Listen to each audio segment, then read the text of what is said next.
Good Saturday morning, everyone. Hope you're doing well. Made it to the end of another week. And we, as of yesterday, have a much better idea of what the defensive coaching staff is going to look like for the Seahawks in 2022. So, after having some time to really think about it, after having some time to discuss it in the stream last night, I've I haven't really radically changed anything that I'm thinking right now when it comes to these decisions. But I want to explore them in a little more detail now that we've had some time to think about it, now that we've had some time to discuss it. First, though, let's go over what we know so far. So, obviously, Clint Hurt is going to become the defensive coordinator. Ed Donatel has been added to the staff in some capacity. And there is still an interest in adding another defensive coach. What I understand is that the Seahawks are going to try to get Sean Desai on their staff as the passing game coordinator. And it also seems like if they can't get Sean Desai, they're going to get Nick Sorensen to be their defensive passing game coordinator. If they get one of those two guys, Ed Donatel will become some sort of senior defensive assistant. If they don't get one of those two guys, then you may see Ed Donatel take over the passing game coordinator role for the defense.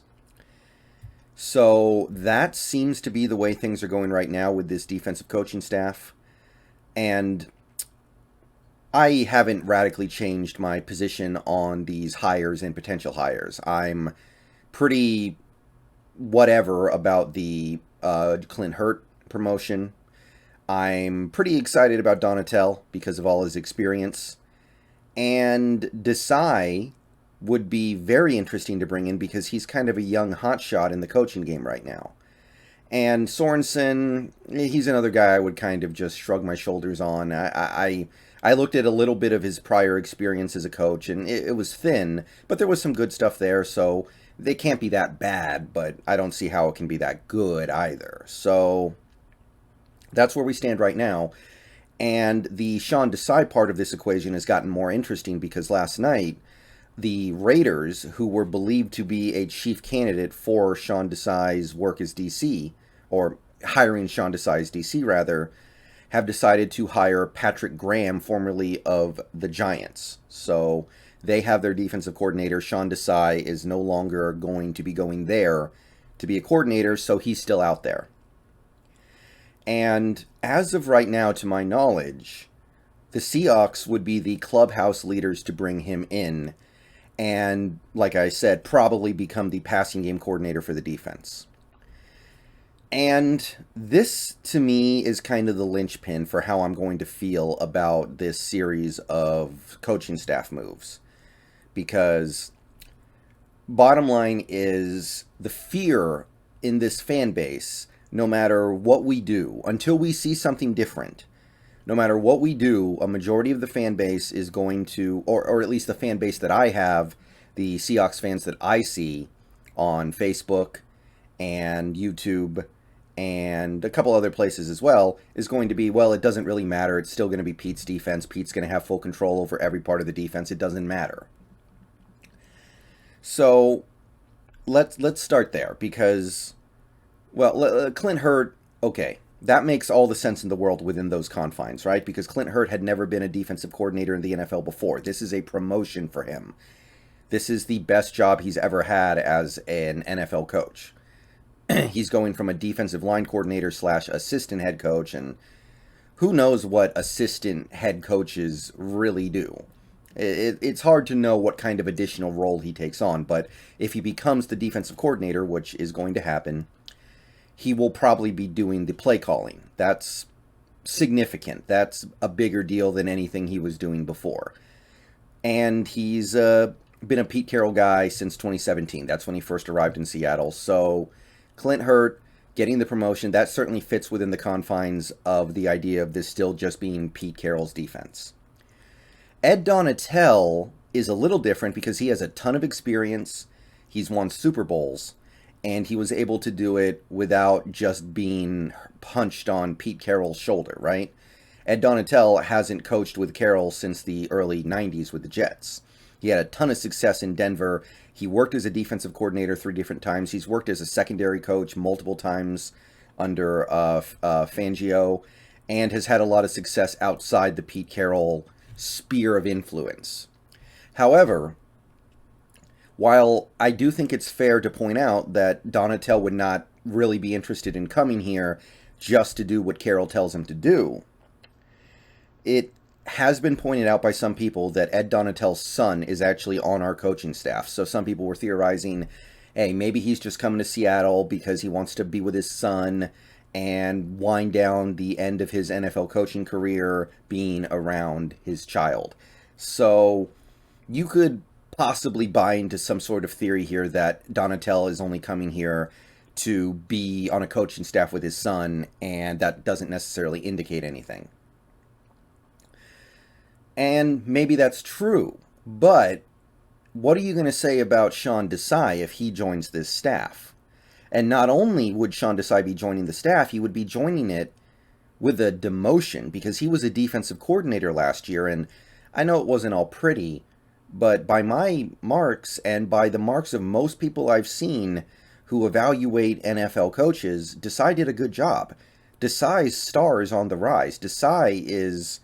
I mean, obviously, he's not going to get a head coaching gig right now. He's not up for any of that. But you would think that Sean Desai would have more than one option to go to when the Bears let him go, because the Bears did not fire him for incompetence or a lack of results. They fired him because they brought in Eberflus, who runs a different type of defense. So to me, that's not a strike on Desai's ability to coach a defense at all. So if we bring in Desai, not only are we bringing him in to be under Pete Carroll, this supposed tyrant who runs his defense with an iron fist and doesn't let any other coaches do anything of meaning, he will be doing it taking a demotion to presumably passing game coordinator. You can't tell me that Sean Desai is so desperate for a job or so uninterested in advancing his career that he would do something like that unless he felt like he was actually going to be able to accomplish something here, actually have a chance to impress people here, and maybe even work his way up the ladder if things go well in Seattle. So, trying to be a little glass half full here, because I know a lot of people were not optimistic with the Hurt hire. A lot of them kind of just went, uh-oh, here we go again with this Pete Carroll lapdog crap. And I definitely see where that part of it is coming from, but here's what I'm really getting at here. If you bring in Clint Hurt or promote Clint Hurt to be your DC, but then you're also bringing in a 30-year NFL coaching veteran to be a senior assistant, and you bring in a young hotshot who's rising through the ranks of defensive coaches in the NFL like Sean Desai, and you get him to be a passing game coordinator, does that mean maybe things are starting to change a little bit with how this works in Seattle? Is it possible that Pete Carroll wanted to bring in a bunch of guys who have knowledge, experience, and credentials to help him actually run the defense, because the last few years have shown him that, hey, this isn't really working. This defense has not been top 10 in 4 years. I tried to do it with Ken Norton Jr., just kind of a yes man. Didn't work. Now we're trying this. Is it possible? I don't want to... I want to be careful with my heart here, you know? I don't want to believe that this is going to happen and talk myself into it, and then we get to the season and it didn't happen. However, one link between all these guys that we're talking about here, Desai, Hurt, and Donatell, all linked to the Vic Fangio tree. We also know that the defense for the Seahawks last year was migrating towards Vic Fangio type concepts anyway. If you want more information on that, I recommend going to Matty F. Brown's Twitter. He kind of goes into the nitty-gritty of how this Seahawks defense has been starting to transform anyway. And maybe you could even correlate that to some of the superior play we saw later in the season compared to how they started, when they gave up like 450 yards plus in 4 straight games. So maybe this is Carroll saying, hey, I tried to do it my way, but my way hasn't really worked that well. It wasn't working at all last year. We started moving towards this Vic Fangio defense last year, and we had some success. So now let's bring in some guys who can push it even further. Let's bring in Donatell, the ultimate protege of Vic Fangio. Let's bring in Desai, also worked under Fangio. Let's promote Clint Hurtt as well, because he actually had a couple years with Fangio, I think back in Chicago. And maybe Carroll's trying to think about how can I delegate some of these responsibilities out? How can I not have my finger in every single pie over here? Let's get somebody in who really knows what they're doing, like Donatell, who's been around forever, like Desai, who is a hot up-and-coming prospect in the defensive coaching ranks. Maybe. I just find it interesting that they wouldn't just promote Clint Hurtt and call it a day. They're promoting Clint Hurtt, but it seems like they're trying to give him a lot of quality support. And if we bring in Sean Desai, then I'm going to at least be open to the possibility that there is something different going on here. Pete has decided that his defense doesn't cut it anymore. He's trying to switch things up a little bit to what Fangio does, and he's bringing in guys who can implement that. Now, why you don't bring in Fangio at that point, who knows, right? Like, that's kind of the hang-up we have here. Why not just bring in Fangio? Maybe you can't. Maybe he still wants to be a head coach. But these moves that the Seahawks are making make me wonder if maybe things will actually look different in 2022 for this defense. And maybe Pete will pull back a little bit and focus more on being a head coach. Because getting pulled in multiple directions, that can be a problem in the NFL. All right, that's all I got. Let me know what you guys think down below. We are trying to put together a pretty loaded group of coaches on the defensive staff this year, it looks like. So I'm trying to figure out what that means. People in the stream pointed out the other last night that we have had loaded coaching staffs before on the defense. I think it was Ghost. He pointed out that we had Ken Norton Jr., Dan Quinn, Chris Richard, Marquand Manuel, and I think one other guy on the coaching staff all at the same time. But the thing to remember is those guys hadn't put their credentials out there yet. Those guys built their credentials in part in Seattle. These guys would be coming in having built their credentials elsewhere under different coaches in at least slightly different defensive systems. So I don't know. I don't know. Maybe things are actually going to change in Seattle.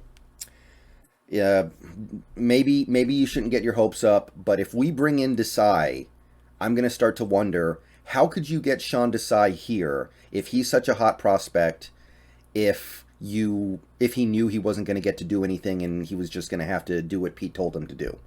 I don't know if I buy that. All right. See you guys later. Go Hawks.